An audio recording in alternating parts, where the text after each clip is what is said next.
Dans le noir, la force de l'esprit est poussée à son comble.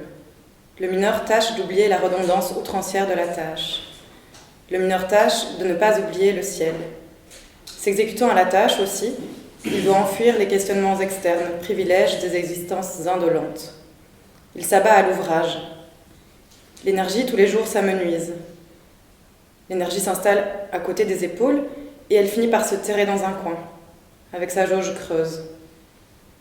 Le mineur Donato est épuisé. Il travaille parfaitement, le terme se précise. Éviter de réfléchir pour lui devient un outil. Il pense sans cesse, il fait.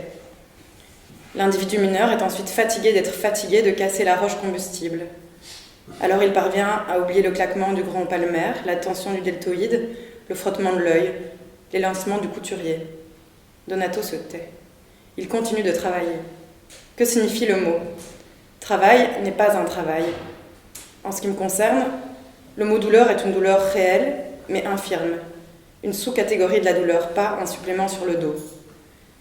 Quelle est la forme vraie de la douleur ? Vache enragée, hache, tueur à gage, à bout portant, mur, bougainvillier, strophe, cœur résilié, apax, s'adaptant à chaque victime, exponentielle, fragment plus grand que le tout, hasard, aporie. Le mot se multiplie et fuit. L'individu mineur parvient à oublier sa douleur. Déni du cœur. En parallèle, c'est bien cela, en parallèle, l'individu mineur a une raison forte, éminemment collective. Quand une catastrophe survient dans la fourmilière, la raison individuelle se met en danger. Elle s'expose à l'explosion, elle s'aventure dans tous les trous. Distribution du cœur. Le mineur est prêt à mourir, oui, pour sauver un compagnon. Comme la phrase va jusqu'au bout, le mineur meurt pour sauver un compagnon.